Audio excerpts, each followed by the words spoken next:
Hi there, this is Christy McKinley with Litigation Survival School. In today's recording, we're going to learn how to fill out a pleading, which is another word for court form, by doing it together.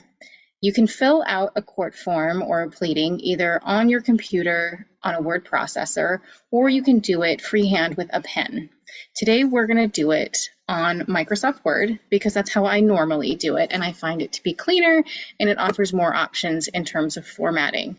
But if you can just only get the physical packet and you need to write in pen, there's absolutely nothing wrong with that, and feel free to do so. When you start, you're going to start at the very top. Now this portion where the cursor is right now is called the header. So you're going to start in the header. Every pleading is going to say at the top, Superior Court of Washington, County of, with a blank. And you're just going to put the county that you're filing this with. You're not necessarily county where you live, although you most likely do live in the county where you're litigating or where you're in court. But sometimes it happens that your court case is in a different county from where you live. This should be the county where the court case is. You're going to notice that there's a bunch of blank space above the header. Do not get rid of that. That is required to be there. There's a reason for that. Once you've got the county name in here, you're just going to fill in the blanks. So this is a petition for to establish a parenting plan. So in the header of this one, it's going to ask for the children's names or the children's initials. So you could just put each of the children who is at issue, their initials in there. Ask for the petitioner. The petitioner is whoever is filling out this form. So if you are starting the case by filing this petition, you are the petitioner. If you have received a petition like this and are responding to it, you're the respondent.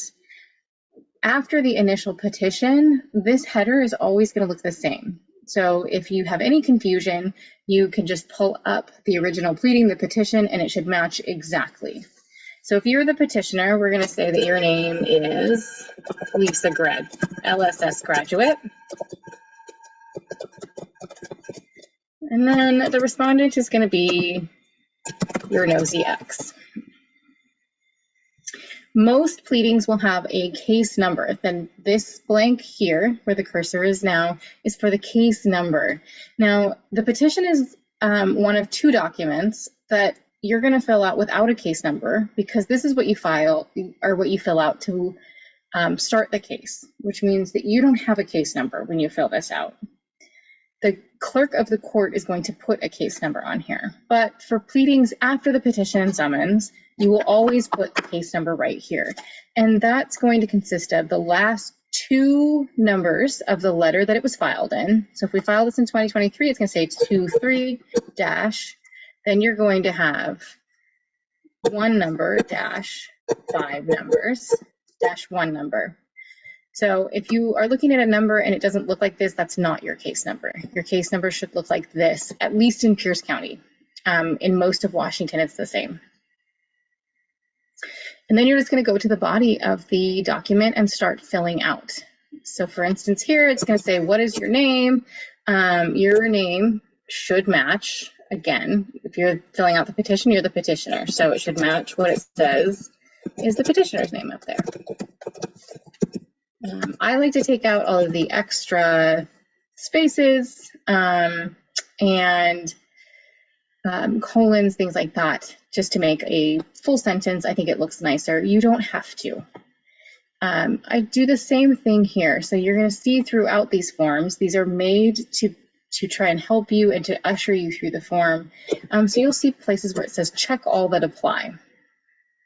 And you certainly can just go through and check, okay, I want a parenting plan and I want a child support order.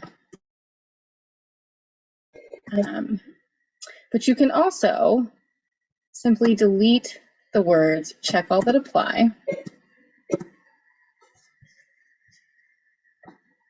and then erase everything but what you want. So if you're only looking for a parenting plan, you would take out everything else and leave that. If you're looking for a parenting plan and child support order, you could leave that in a list form. And you're going to do the same thing throughout. Again, you do not have to delete these extra spaces, things like that, but I just find it that it's cleaner, it looks better, and it's easier to read. So if you don't remember who the respondent is, just go up to the top, and again, it's going to be Nosy X.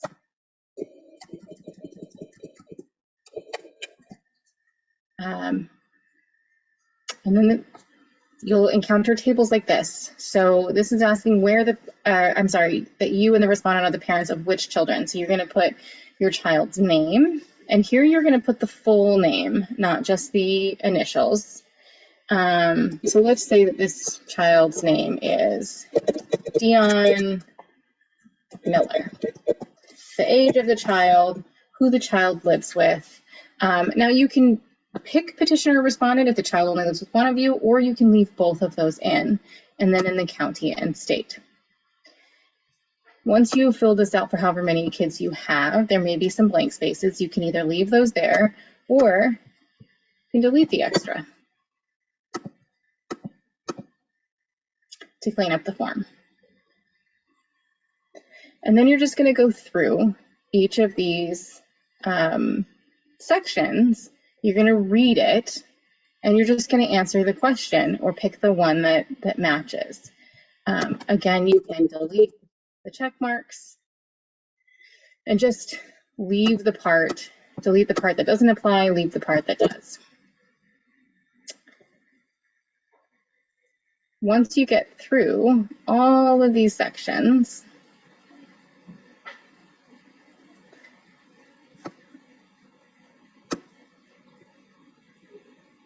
and again, you can delete some of these, if you've got too many, delete some of the tables. You'll get all the way down to the end.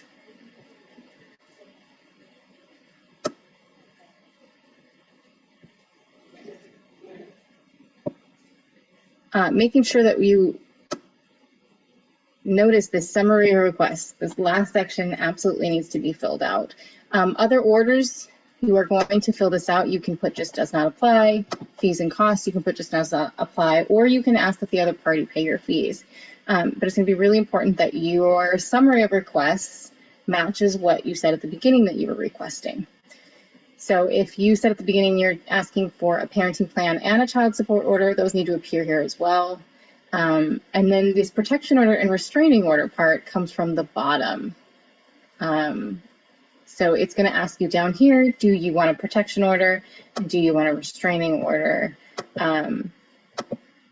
If you said yes to those, then you want to make sure that they're included in your summary of requests.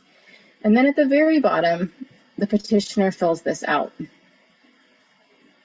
What you're going to need to do is sign here, where it says petitioner signs here. You can do that electronically through Adobe Sign or by adding an image of your signature here, but the court really prefers that you do a wet signature so that you print this out and you sign in blue pen on this line. And then you'll also fill out where you signed it at the city and state, the date that you signed it, and then you're going to print your name here because obviously the clerk may not be able to read your signature. If you have a lawyer, which if you have a lawyer, your lawyer should be filling this out, but this is the spot where your lawyer would put their name. On a petition and only a petition, the respondent can join. So this part would be for the respondent to fill out if they want the court to decide the same things that you want them to decide. And then your petition is filled out, ready to go, and you can take it along with your summons into the clerk's office to get those filed, to get your case started. Most pleadings are going to be in this same format. You're just going to read each one as you go along to make sure that you're filling out and answering the questions accurately, and that's how you fill out a pleading.